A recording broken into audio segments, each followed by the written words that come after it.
Vamos lá, irmãos, vamos dar continuidade ao nosso estudo no livro de Ageu, certo? Ageu, capítulo 2. Ageu 2. Vamos ler hoje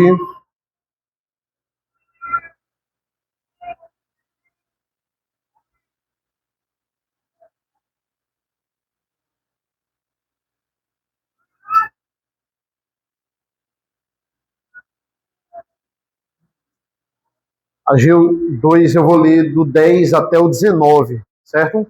Ainda não vamos terminar o livro de Ageu hoje.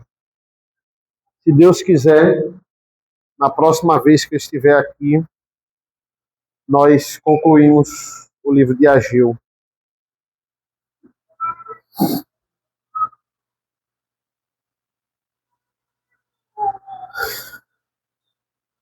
Ageu 2, a partir do 10. Vamos ler de uma forma alternada, pode ser? Do 10 ao 19.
Amém. Oremos. Senhor nosso Deus, nosso Pai, que essa mensagem, Senhor, possa de fato falar aos nossos corações. Nos abençoa nesta manhã, em nome do teu Filho amado Jesus.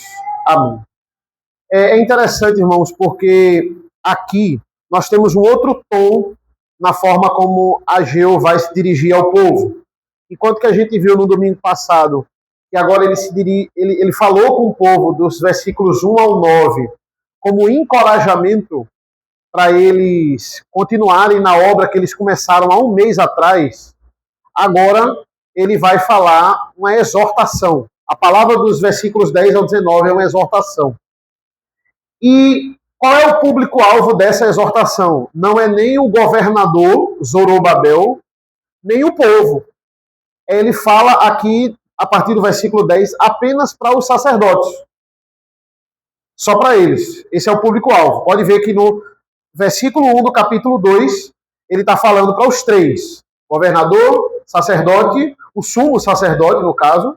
Esse teria que passar para os outros sacerdotes. E ele está falando também para o povo diretamente. Aqui só para os sacerdotes. Por quê? Porque nós temos uma informação adicional aqui, além do que já estava acontecendo, que eles não tinham continuado o templo, tinham parado e o templo estava lá inacabado durante 15 anos. O que foi que eles construíram e depois pararam? Eles construíram os alicerces do templo e o altar do templo. Só. O altar ficou lá 15 anos à luz do sol e acabou. Agora tem uma informação mais grave aqui. Qual é a informação que a gente deduz, que a gente sabe, ao longo dessas duas perguntas que a Geu está falando aqui, nos versículos 12 e 13? É que o povo estava fazendo sacrifícios ao Senhor com o templo inacabado. Esse é o ponto aqui da exortação. Esse é o centro da exortação agora. Além do templo estar inacabado, eles estavam prestando sacrifício ao Senhor normal, com o templo inacabado. Não tem um altar, pronto. Então, se tem um altar, faz o sacrifício. Pega lá Levítico, eles já tinham Levítico, né? Pega Levítico, faz exatamente as especificações, olha, oferta de cereal, holocausto, pronto, vamos fazer tudo certinho aqui no templo inacabado.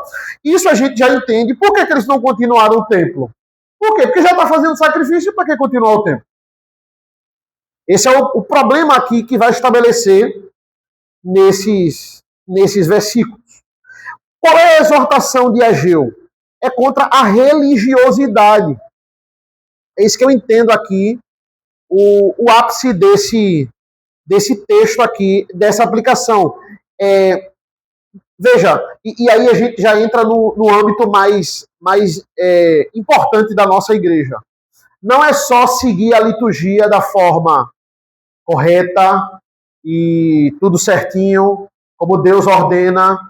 Eu preciso cultuar a Deus em espírito e em verdade. Eu preciso estar aqui, não só o corpo, que segue repetições ritualísticas, digamos assim, mas eu preciso cultuar a Deus de coração. O que é que eu estou orando? O que é que eu estou cantando? Né? Eu estou assimilando aquilo que está sendo pregado. Você não é pastor, mas você tem a sua profissão. E quantos dias, quantas oportunidades, por você estar cansado, por você estar exausto, você tem a oportunidade de fazer do seu trabalho algo robótico. Você não faz mais aquilo de coração, ou você passa um tempo sem fazer aquilo de coração. Seja por uma preocupação que você está tendo, seja por monotonia mesmo. Olha, caramba, velho, caramba, eu tô aqui há tanto tempo, mal tirei umas férias, e aquilo ali começa a virar no modo automático. E veja, trabalhar no modo automático é pecado. Porque se eu devo trabalhar para a glória de Deus, eu devo dar o meu melhor para Deus. Uma das formas de você dar o seu melhor para Deus é você descansando. Isso é fundamental. Porque se você não descansar, se você não parar um momento do ano, se você não parar uma vez na semana, você vai fazer aquilo ali, você não vai glorificar a Deus no seu trabalho. Aí, bora para o ambiente ministerial. Você pode chegar para mim, veja o meu caso, eu sou pastor e sou professor de Bíblia. Pronto, acabei de trocar a Bíblia. Por que eu acabei de trocar a Bíblia? Porque não dá um ano, minha Bíblia, ela não se sustenta. Porque eu estou usando ela, eu não uso apenas ela aqui e não uso apenas ela para estudar e aconselhar. Eu uso ela para dar aula também. Ela acaba se tornando, ela entra na rotina de um livro didático, digamos assim. Então, em um ano, acabou a Bíblia, tem que trocar. Não dá, já não tem condição. Caramba, ele lê muito, né? Poxa, vocês estão pensando, né? Eu quero que vocês pensem isso, né? Caramba, como ele tem que trocar todo ano, ó, lê muito, né? Aí veja, aí você assim, poxa, eu não tem como essa pessoa que prega e dá aula de Bíblia, o trabalho dele ser robótico, né?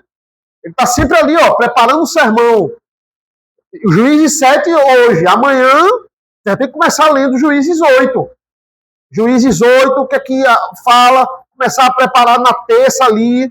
Ah, não, esse trabalho nunca vai ser robótico. Como nós temos a mesma tentação pastor, quem não é pastor, de você simplesmente ler, aí ler um comentário, se atém a um comentário, ou no máximo dois.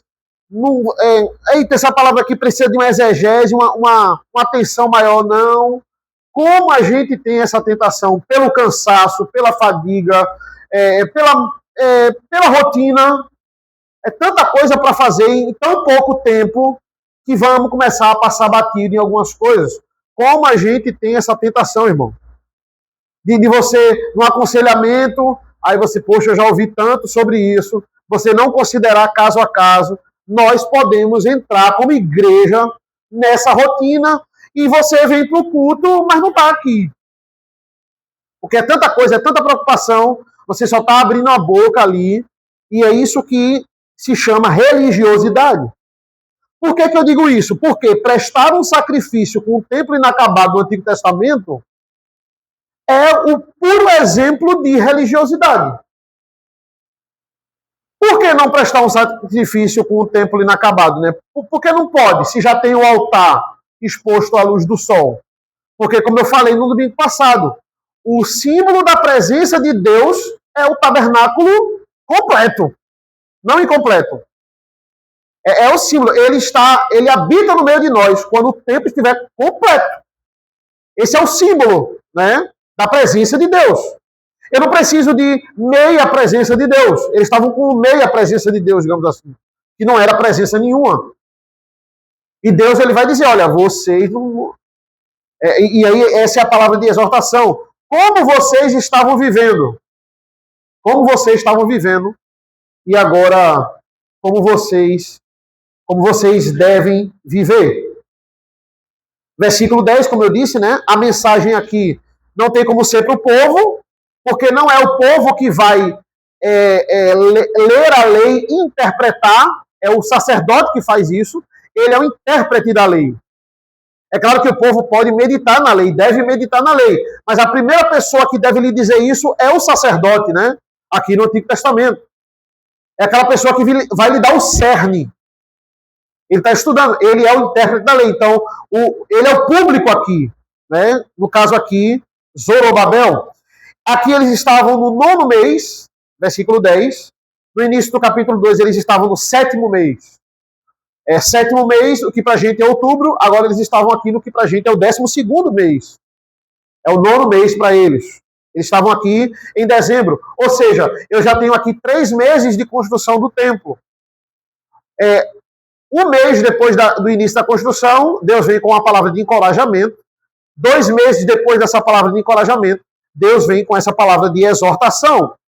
E veja a aplicação de Deus aqui, usando de novo o Levítico. Versículo 11. Assim diz o Senhor dos Exércitos: peça aos sacerdotes que decidam a seguinte questão relacionada com a lei. Se alguém leva carne santificada na borda de sua roupa e ela vier a tocar no pão, ou no cozido, ou no vinho, ou no azeite, ou em qualquer outro mantimento, isso ficará santificado? E os sacerdotes responderam, não. Primeira pergunta aqui, certo? Isso é um trecho da lei cerimonial, isso é um trecho de Levítico. O que é que ele diz? Quando o animal vem para o sacrifício, olha, vou fazer um sacrifício de holocausto. Eu podia levar um boi, se eu fosse economicamente rico. Eu podia levar um cabrito, né, uma ovelha, digamos assim, e eu podia levar um pombinho, se eu não tivesse nada. Então, se eu não pudesse comprar um pombo, eu podia caçar um pombo para levar. Então, não tem desculpa de eu ser pobre e não prestar sacrifício. Então, eu vou levar. Aí, o sacerdote chegava no tabernáculo e analisava o animal. Ele tem que ser macho, ele não pode ter defeito, então, verifica, não tem. Ok, vamos consagrá-lo. Por que eu tenho que consagrar o animal? Porque agora, a carne desse animal, ela passa a ser santa. A carne desse animal, ela é santa. Quando ele passa por essa consagração, digamos assim, antes da pessoa botar a mão na cabeça dele, ele ser degolado e o sangue jorrar, e desse sangue ele pegar a carne e queimar. Antes disso, o animal era, digamos que ele era, naquele momento, a carne dele era santa. Era santa. Por isso que não podia ter contato com nada. Era dali para ser queimado e as outras carnes ali eram separadas. E aí ele vai falar de uma prática que existia em Levítico. Ele vai dizer o seguinte, olha, na orla da estola sacerdotal, você tinha um pano muito grosso, a ponto de que se você dobrasse, ele meio que fazia um bolso improvisado, digamos assim. Ele meio que tinha um arame ali na sua borda. Se você dobrasse assim, ele virava um bolsinho. E para que isso? Porque muitas vezes era tanta carne que eu tinha que tirar a carne, colocar no sacrifício. Eu tinha que separar a carne que era para o sacrifício e a que não era. E aí, para fazer essa separação, eu dobrava a roupa e botava a carne no bolso da estola. Ficava um cheiro maravilhoso. Mas era isso. Era como se fosse um açougue, né? Eu tô açougueiro, ele tem aquele avental branco, eu não sei porque é branco, né? Mas aquele avental branco, e ele fica botando ali, a carne separa, isso pode acontecer. Então, no meio ali da quantidade de carne ali, foi um boi, né? Então, ele fica ali. Depois ele vai, queima, separa a carne, a estola ficava toda melada de sangue.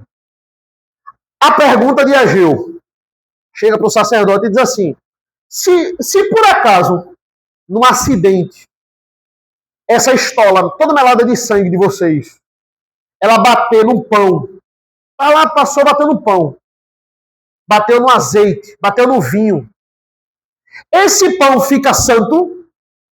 Essa é a primeira pergunta, versículo 11. Tá lá, a carne é santa, a carne é santa. O sangue é santo, né? Digamos assim, tudo remetendo a Cristo na lei cerimonial. Se bater no pão, bateu no vinho, bateu no azeite, bateu no cozido, ele bota aqui também, né? Se bater, fica santo, aí a resposta deles é, versículo 11, não. Versículo 11, eles dizem não.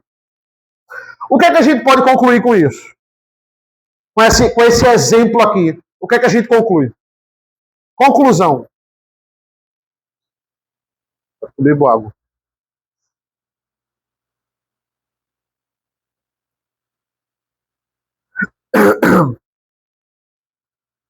E aí? O que é que Ageu ele quer passar para o sacerdote aqui com essa aplicação, né? Se o que é santo, quando toca no que é impuro, não pode ser passado, a conclusão a santidade não pode ser transferida, digamos assim. A santidade da carne, ela não podia ser transferida. O objeto, quando o animal chegava lá para o sacrifício, a carne estava impura. Ela passa por um ritual de purificação, é apto para o sacrifício, fez toda a averiguação, vamos passar pelo ritual de purificação e agora ele é puro. Mas por ser puro, ele não transfere a sua pureza. Ele não transfere. É isso que Ageu perguntou para eles e eles disseram, pode passar a pureza para as coisas? Não. Versículo 12. Segunda pergunta. Se alguém leva a carne santificada na borda de sua roupa e ela vier a tocar no pão, ou no cozido, ou no vinho, ou no azeite, ou em qualquer outro mantimento, isso ficará santificado? E os sacerdotes responderam, não. Ou seja, conclusão, a pureza cerimonial não podia ser transferida, mas a impureza cerimonial poderia ser transferida. A ideia é essa. A impureza é transferida. A gente tem vários exemplos em Levítico de que isso acontece. A mulher com o fluxo de sangue, tudo que ela tocasse estava impuro naquela época. Ela tinha que ficar no quarto, recebe a comida, aí me dá a comida. Está impuro. Tocou, está impuro. Tocou em cadáver, que é o exemplo que ele usa, né? Tocou em cadáver. não tá impuro, não tem o que fazer. Então, Levítico nos dá vários exemplos. Pense como é que a gente pode aplicar isso para os dias de hoje. Se você está muito saudável e você vai numa casa que é de uma pessoa que está doente, você está ótimo, saúde, as taxas maravilhosa. Aí você vai na casa de uma pessoa que está doente. Você pode passar saúde para ela, né? Você pode transferir saúde para ela? Não. Agora, ela doente pode transferir a doença para você. Melhor aplicação para os dias de hoje. A doença se transfere facilmente. Você está muito saudável, fulano espirrou perto de você, pegou o vírus, está doente também. Doença se transfere. Saúde não. Saúde é intransferível. É o exemplo aqui. E os sacerdotes responderam corretamente. Certo? Só para a gente contextualizar, tá, irmãos? Alguém abre aí, Levítico 22. Por favor, Levítico 22, 4 a 6. Quem achou pode ler para a gente aí.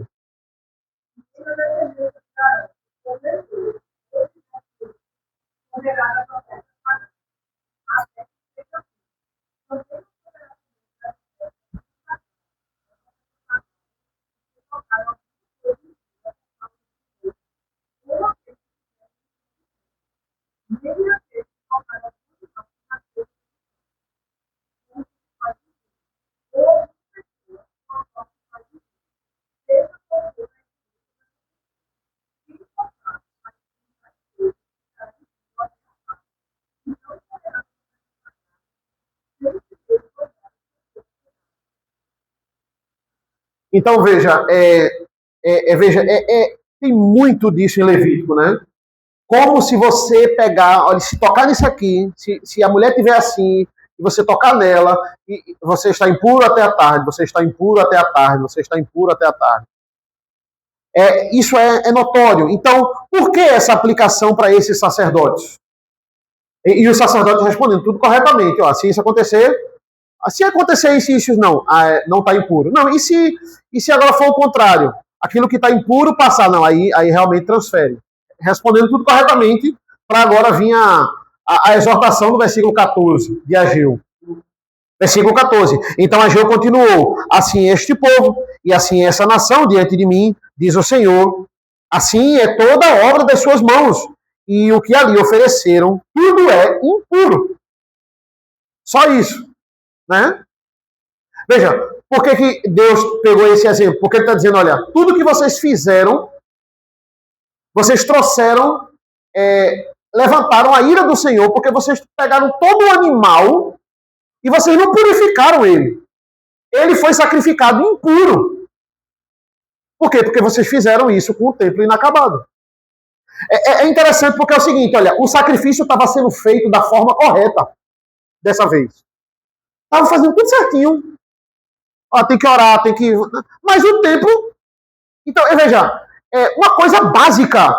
Né? Você está fazendo tudo certinho, você está vindo para o culto na hora certa, você está observando a liturgia, você está cumprindo aqui, mas é uma coisa básica. Olha para cima. Deus está dizendo assim, ó, olha para cima. O templo não está completo. Vocês não podem fazer nada disso. Vocês que eram para interpretar a lei para o povo e transformar, né? E através do ritual de purificação, transformar essa carne impura, vocês passaram 15 anos oferecendo para mim carne impura. Levantando a minha ira. Vocês estão, ele está dizendo assim, vocês estão cultuando num culto de uma liturgia certa, mas vocês não estão levantando, vocês ainda estão levantando a minha ira. Porque vocês não estão fazendo isso em espírito e em verdade. Olha, é o coração de vocês que está impuro. Essa é a aplicação aqui. É o interior. O exterior está tudo maravilhoso, mas o coração está impuro.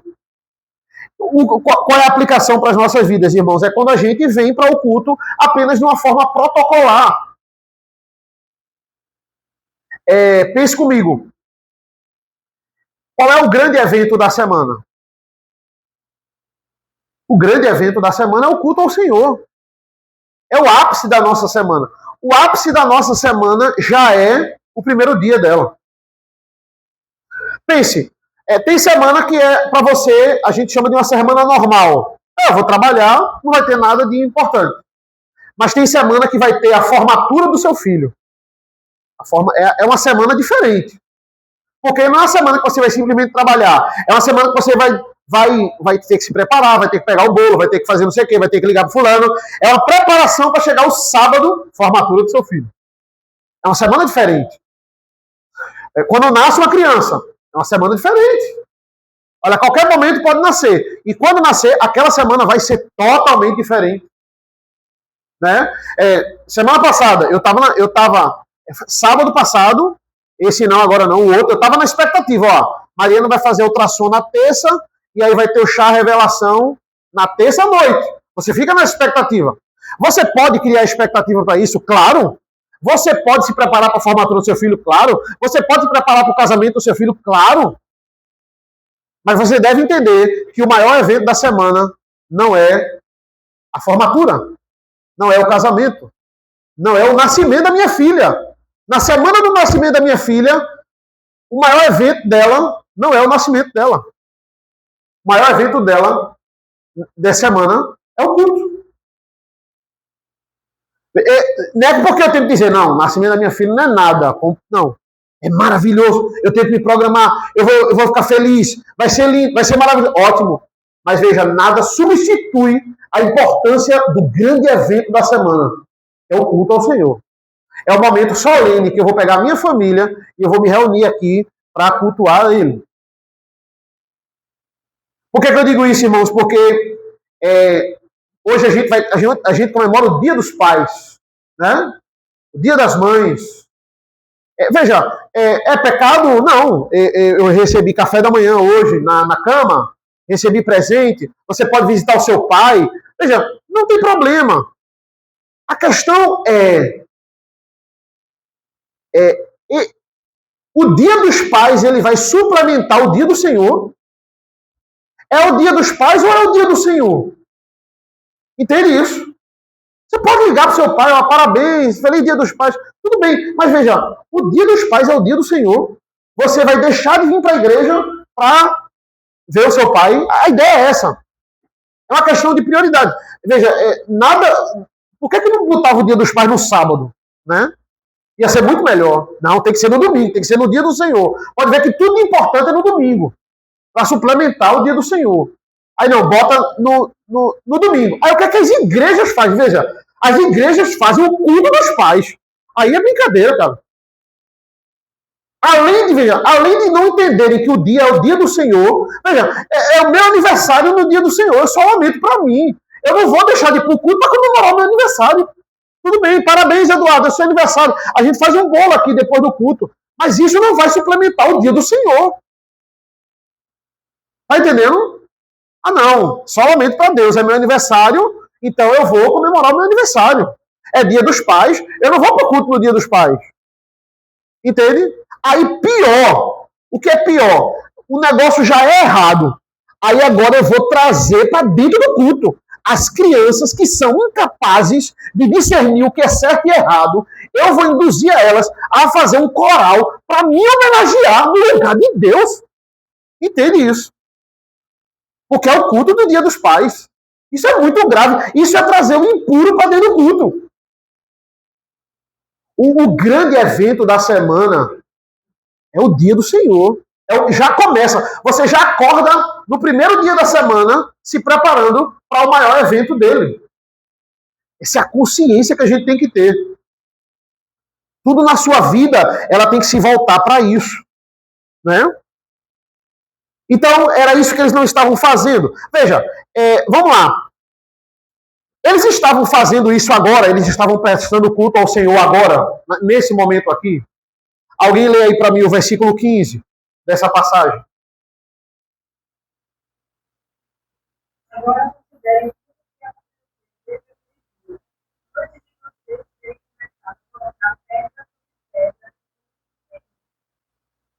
então, ele não está falando de agora. Aqui aconteceu uma coisa que geralmente não acontece nos outros livros. Ageu falou uma vez e o povo obedeceu.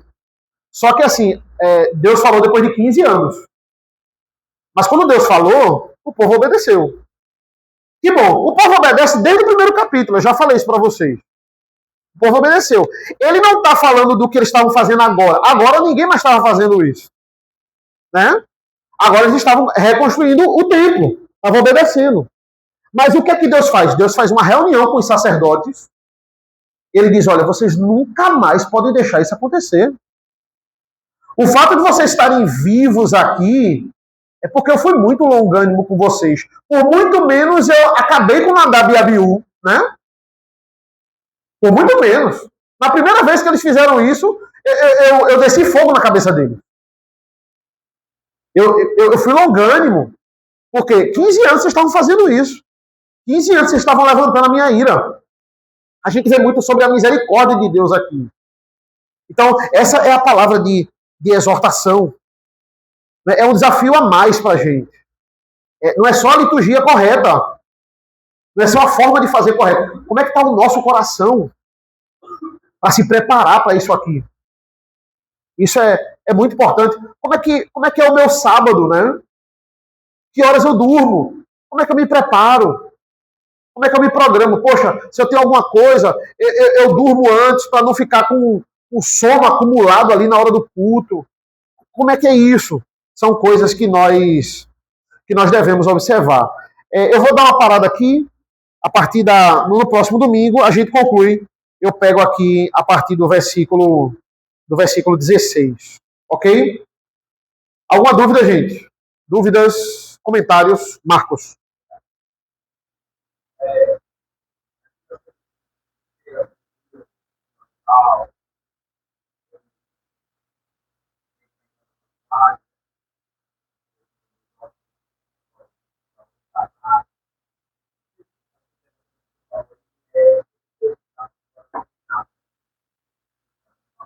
Sim,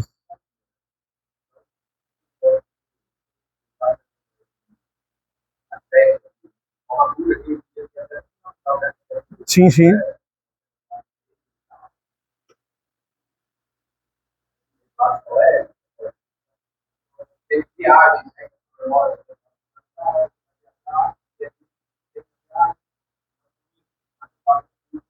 Sim,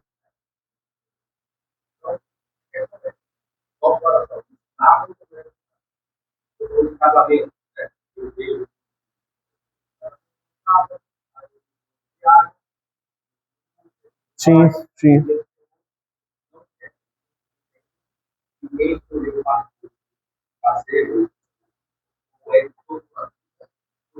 Sim, sim.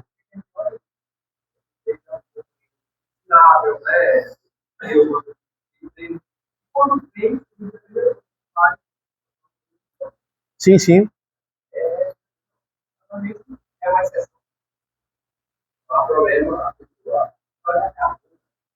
Sim, sim.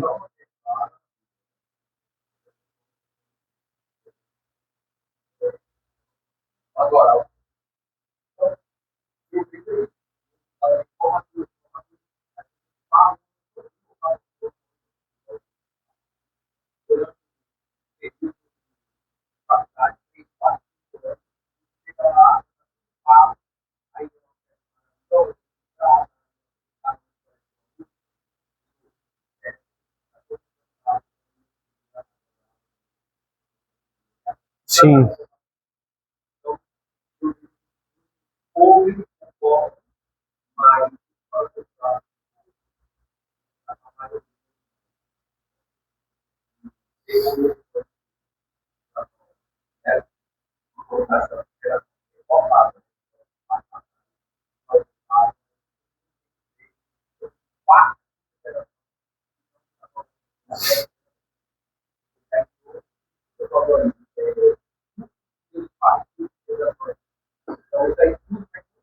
tá contaminando. É lindo, é. Vídeo, né? Bota o vídeo, bota o.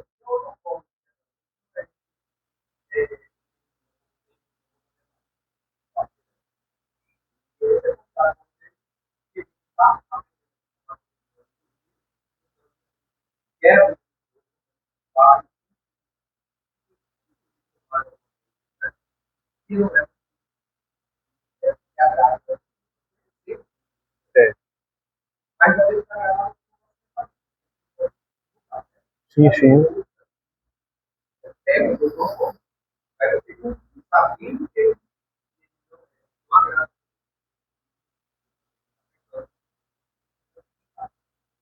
Isso. É o que eu digo, né? Quanta gente está pecando porque não está cultuando ao Senhor.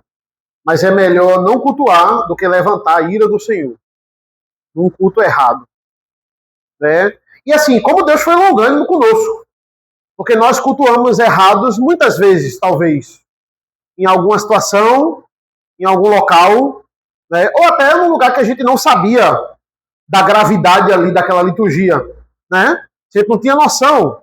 Poxa, eu vou para uma igreja presbiteriana, né? Ou eu vou para um local ali que todo mundo disse que era confiável. Aí você, quando vai, você se depara com esse tipo de coisa, certo? É algo que nós devemos nos preocupar. Porque, veja, existe intensidade de pecado. A gente sabe que existe pecadinho e pecadão.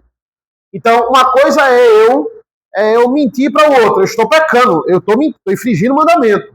Não devo fazer, não é justificativa. Outra coisa é eu mexer no sagrado. Liturgia, culto, você não está devotado àquilo ali, mesmo numa liturgia correta, que é o caso aqui, está mexendo com o sagrado. É algo mais grave. E se é mais grave, traz implicações maiores. É diferente de você mentir. Vai trazer implicação.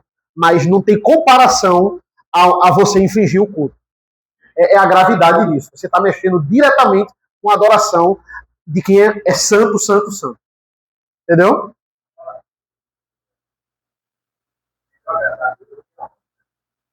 Perfeito. É isso aí. Não, é uma pressão para um pastor, né? Caramba, o pastor falou aqui, veja, o foco é a simplicidade, mas a tentação do diabo, como a gente viu, é você dizer, poxa, cadê os pais? Ninguém fez nada para os pais, né? Olha, Bereia não faz nada para os pais, não tem uma lembrancinha, o pessoal não vai voltar mais, mas a gente não volta pela lembrancinha, entendeu? Desculpa aí, Bereia, não ter feito nada, viu, gente? Conselho não ter preparado um chaveiro, né? Frustrar vocês. Tá bom? Oi.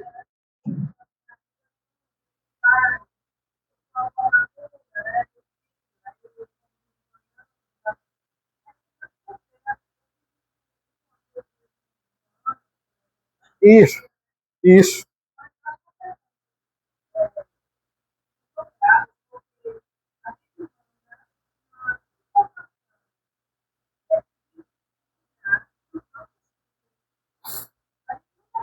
Não é nem subliminar, é uma informação direta mesmo. É,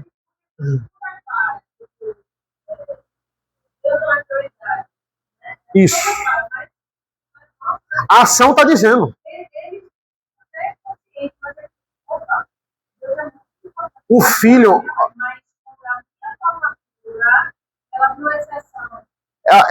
O filho aprende 20% com o que você fala e 80% com o que você faz.